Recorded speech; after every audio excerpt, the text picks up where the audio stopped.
The story that I'm really inspired to share is about how the dimensionalizing of the object in the meditation room tied in with my experience of the challenge exercise that we did in Santa Fe. So, in the week long in Santa Fe, one of the exercises that we do when we're meditating is we go into space and we begin to imagine our object that we want to create, and not just imagining it, but we actually begin to dimensionalize that object in front of us. And so we go into the width and the height and the feel, and we put ourselves right inside of it, and then we put our energy into it, and we just do like all these things to really get in touch with the object so it feels real. And when we put our energy into the object, we go inside of it, and then we fill it with love, or we fill it with our energy. And so to me, that was like just to really fill it with love. And so the object that I was dimensionalizing when we did the exercise, I really wasn't sure what I was going to imagine, and I always just wait until I really get clarity, and a lot of the time it comes in through guidance during the meditation. So we were well into the meditation, and the guidance came in with this obscure thing and said, it's a 144-sided Vogel crystal. And so Vogel was this amazing man, Marcel Vogel, who created the IBM mainframe computers. And he was a very scientific man at the beginning of his journey of creating computers, but then he worked with crystals because the crystals were the chip that held the memory inside of the computers, and he worked with these incredible crystals. And so he used to cut crystals, and he had a specific way that he would cut the crystals. And it's called a Vogel cut. And so we're in our exercise of visualizing an object and dimensionalizing the object, and the guidance comes in and says, a 144-sided Vogel crystal. And so it was cool, and I went, okay. And then Joe goes, okay, so now you come up to your object, and you go above your object, and you go below your object, and how wide is your object, and how does it feel when you touch it, and go inside and put your love into it, and so on. And so we did all these things, and it was a really powerful exercise for me. And then Joe says, now move away from your object, let your object go. And as I was releasing my object, I knew that there was this amazing magnetic bond of love that I had with the object, because it was so special.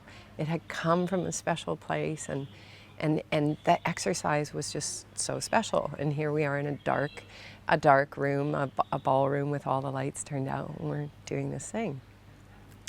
So then one of the exercises that we did in Santa Fe was to take our meditation from the ballroom, from sitting still in a dark room, and take it out into our life to begin to put our skills into action in our physical body. And so Joe has started creating these challenge exercises at the week-long retreats. And in Santa Fe, there was 2 really fantastic challenge exercises. And we climbed ladders, and I think they were maybe like a 50-foot ladder. And then we had 2 choices of our exercises.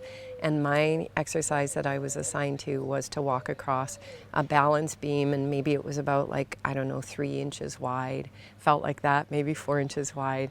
And it was probably about 50 feet long, or at least it felt that long. And so when we got up to do the exercise, we're all roped in, and I climbed up the ladder, and I climbed onto the beam. And then I could start to feel my legs kind of like shaking, and just like starting to get acclimatized to being at that height. And I was looking around at all the Santa Fe mountains, and just like got my breath and knew that I could do this. And you have to walk across the beam, and then when you get to the other end of the beam, you get to reach out and grab onto a rope, and then you're done the exercise when you've made it across. And so I started to take my first step, and the coach below said, don't look down and don't reach for your harness. Don't reach, just put your arms out like this. Just keep your arms out like wings, and now look towards the rope. Just turn and look towards the rope and start moving towards the rope. And so I reached my arms out and I looked towards the rope and I went to take my first step. And this is so profound for me. The moment I went to take my first step, I actually wasn't on the beam anymore.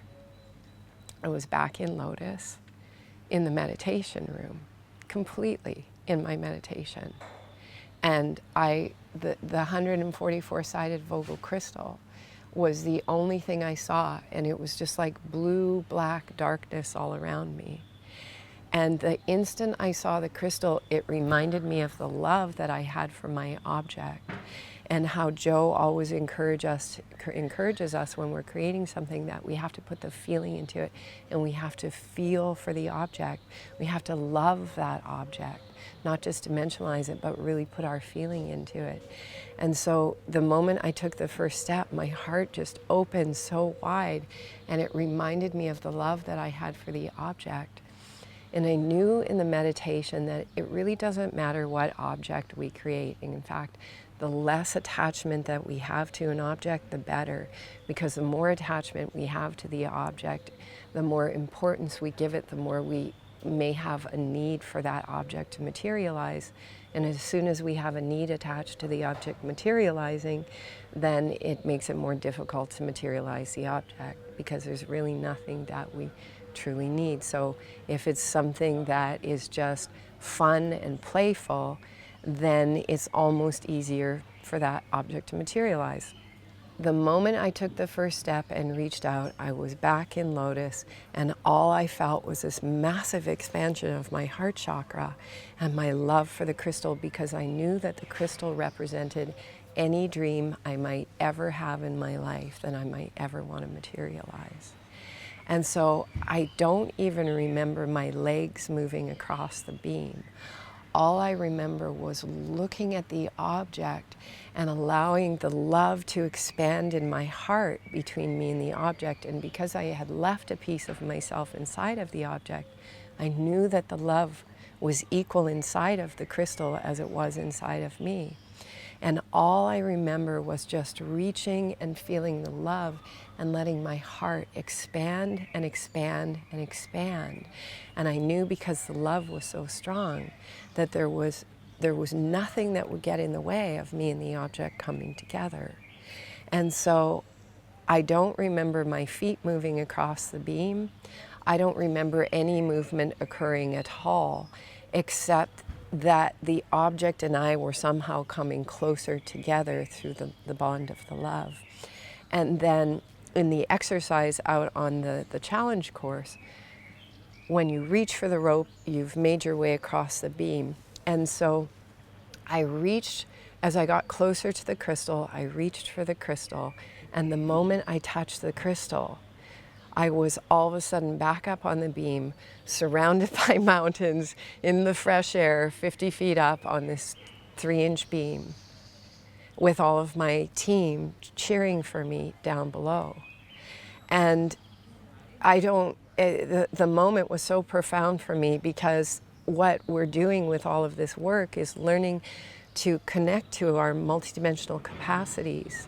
And that was a moment when the work in the ballroom combined with the work in the field, and something profound happened in my awareness and my vision, and something so supernatural beyond anything that I could have imagined. And I just stood there looking down at everyone who was cheering and screaming. And the ropes instructor that we had just kept saying to me, jump, now just jump off the beam, you're done, you did it. And I had to sort of put things together to even remember I was standing and breathe. And then I just looked at the mountains, and I knew something profound had happened. And then I jumped off the edge of the beam, and of course the ropes caught me, and the team brought me down to the ground. And our amazing instructor, Lindsay, came up to me, and she gave me this big hug, and she said, Unity, you look so amazing when you were up there. You had this incredible smile on your face. It was like so childlike. You didn't even look like you were up on the beam. And that's what everyone was saying. They were like, it didn't even look like you were walking across the beam. And I said, that's so amazing, because I wasn't, and I don't remember moving my legs at all across the beam. And so I'm super grateful that we're adding these physical challenges now to the work that we do in the ballroom, because that gave me an experience like no experience I've ever had before, that allowed me to remember my infinite potential and my infinite capacity to achieve things beyond the level of fear that would normally stop us from achieving something that we think is beyond our reach. And so it's really, when we did the ropes course here in Sardinia this week, that one of the things we were encouraged to do was blindfolded or closed our eyes.